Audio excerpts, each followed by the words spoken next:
राज्यसभा का गठन। राज्यसभा का गठन संविधान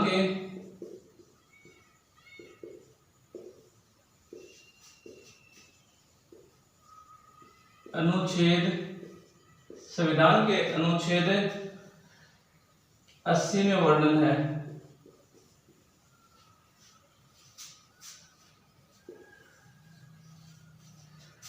राज्यसभा को संसद का उच्च सदन कहा जाता है। उच्च सदन कहा जाता है।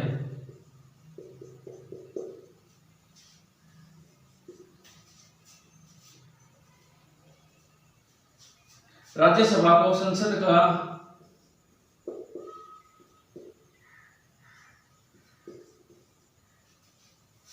द्वितीय सदन कहा जाता है।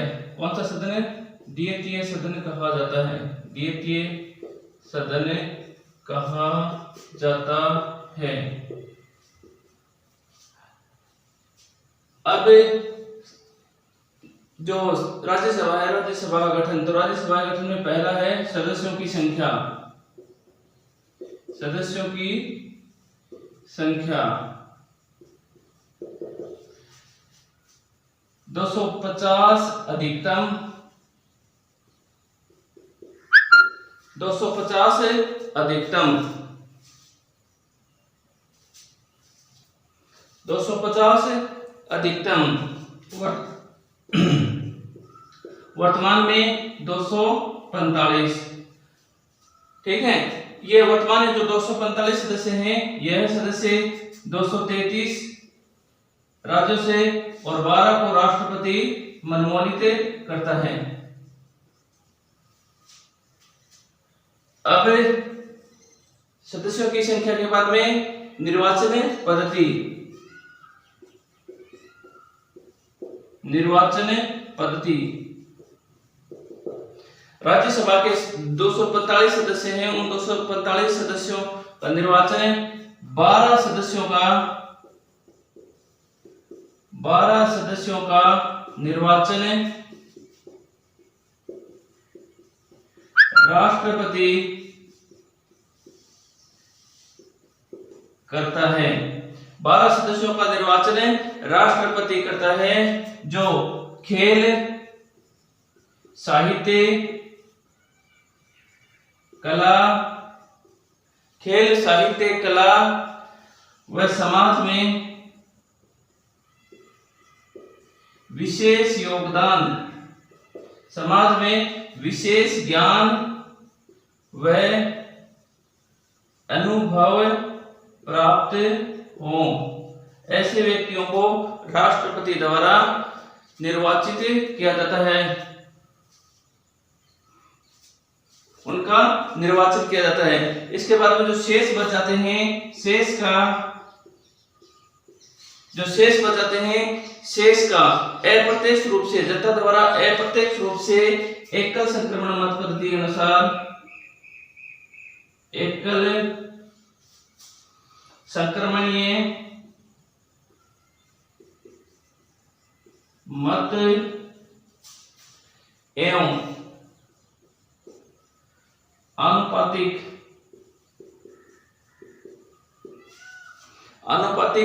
प्रतिनिधित्व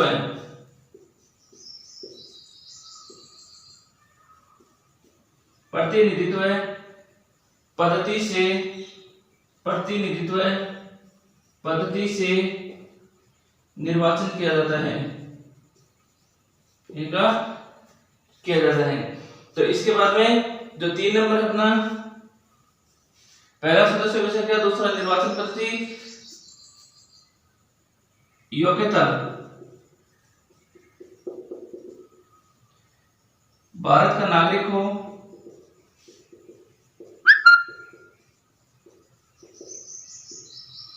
तीस वर्ष से अधिक आयु हो,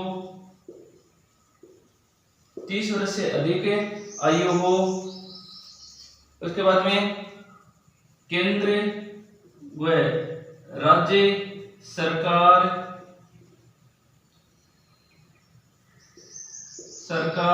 के लाभ के पद पर न हो।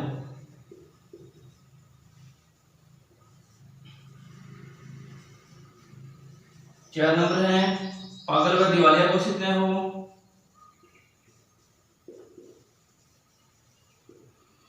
5 नंबर है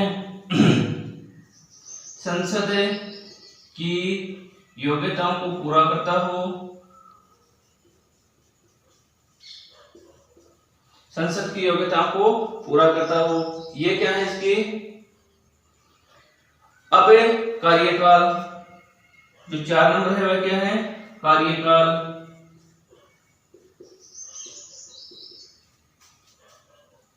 सदस्यों का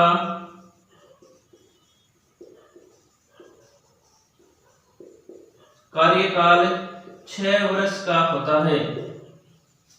6 वर्ष का। कितने वर्ष का होता है? 6 वर्ष का। यानी कि राज्यसभा के जो सदस्यों का कार्यकाल 6 वर्ष का होता है। प्रत्येक 2 वर्ष बाद, प्रति 2 वर्ष बाद 1/3 सदस्य 1/3 सदस्य सेवा अवकाश ग्रहण करते हैं और उनके स्थान पर नए सदस्य अपना स्थान ग्रहण करते हैं। पद अधिकारी। राज्यसभा में सभापति व उप सभापति होते हैं। पद अधिकारी क्या होते हैं? 2 पद होते हैं, सभापति व उप सभापति। सभापति होता है ये भारत का उपराष्ट्रपति होता है और उप सभापति होता है यह राज्यसभा के सदस्य अपने में से उप सभापति चुनते हैं जो कि 6 वर्ष तक कार्यकाल पर रहता है। जब सभापति का कार्य है कि अनुशासन बनाए रखना, बैठकों का संचालन करना, और जब सभापति नहीं होता है तो उसकी अनुपस्थिति में उप सभापति ये संपूर्ण कार्य करता है। इसके बाद में है 6 नंबर पर अधिवेशन।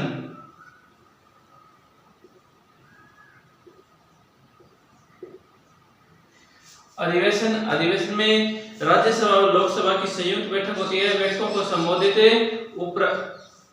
को संबोधित राष्ट्रपति करता है और लोकसभा राज्यसभा की संयुक्त बैठकों के मध्य 6 माह से अधिक का अंतर नहीं होना चाहिए, अर्थात 1 वर्ष में कम से कम 2 बैठकें तो होनी ही चाहिए। 7 नंबर है वेतन भत्ते।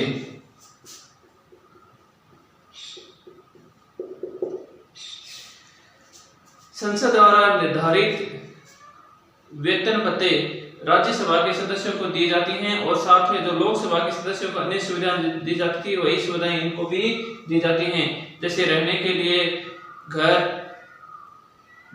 गाड़ी, सुरक्षा, विदेश यात्रा के लिए टिकट और टेलीफोन संचार आदि निःशुल्क दिए जाते हैं। अब इसके बाद में जो 8 नंबर पर है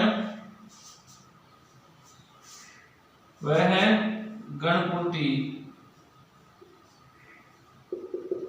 क्या है? गणपूर्ति। गणपूर्ति में है कि राज्यसभा की बैठकों के लिए, किसके लिए? राज्यसभा की बैठकों के लिए, राज्यसभा की बैठकों के लिए 1/10 सदस्यों की उपस्थिति जरूरी है। यानी कि राज्यसभा की बैठकों के लिए कम से कम लोग राज्यसभा के जितने सदस्य हैं उनमें से कम 10वां हिस्सा 1/10वां हिस्सा तो आना ही चाहिए, तभी वो बैठक सफल होती है और वही गणपूर्ति होती है। अब देखो एक बार फिर राज्यसभा गठन संविधान के अनुच्छेद 80 में क्या गया है? संसद का उच्च सदन कहा जाता है, संसद का द्वितीय सदन कहा जाता है। सदस्यों की संख्या 250 अधिकतम, वर्तमान में 245 है, जो 233 राज्यों और केंद्र शासित प्रदेशों से और 12 राष्ट्रपति द्वारा निर्वाचित किए जाते हैं। निर्वाचन पद्धति 12 सदस्यों का निर्वाचन राष्ट्रपति करता है जो खेल, साहित्य, कला एवं समाज में विशेष ज्ञान एवं अनुभव प्राप्त हों, और जो शेष बचाते हैं उनको एकल संक्रमणीय मत एवं आनुपातिक प्रतिनिधित्व पद्धति से उनका निर्वाचन किया जाता है। फिर योग्यता भारत का नागरिक हो, 30 वर्ष से आयु अधिक हो, केंद्र राज्य सरकार के लाभ के पद पर न हो, पागल व दिवालिया घोषित न हो, संसद की योग्यताओं को पूरा करता हो। कार्यकाल राज्यसभा के सदस्यों का कार्यकाल 6 वर्ष का होता है। प्रति 2 वर्ष बाद 1/3 सदस्य सेवा से अवकाश ग्रहण करते हैं, उनके स्थान पर नए सदस्य स्थान ग्रहण करते हैं। पद अधिकारी राज्यसभा में भी एक सभापति व उपसभापति होता है। जो सभापति होता है वह भारत का उपराष्ट्रपति होता है, और जो उपसभापति होता है यह राज्यसभा के सदस्य अपने में से किसी एक उपसभापति चुनते हैं। अधिवेशन राज्यसभा लोकसभा की संयुक्त बैठकों को संबोधित राष्ट्रपति करता है, और इन लोकसभा राज्यसभा की संयुक्त बैठकों में कम से कम 6 माह से अधिक का अंतर नहीं होना चाहिए। वर्ष में एक बैठक तो होनी जरूरी है। वेतन भत्ते राज्यसभा के सदस्यों को संसद द्वारा निर्धारित वेतन भत्ते अन्य सुविधाएं दी जाती हैं। जो लोकसभा के सदस्यों को सुविधा दी जाती है वही सुविधाएं को भी मिलती हैं। गणपूर्ति राज्यसभा की बैठकों के लिए 1/10 सदस्यों की उपस्थिति जरूरी है, तभी वह गणपूर्ति मान्य होती है। तो ये था अपना राज्यसभा का गठन।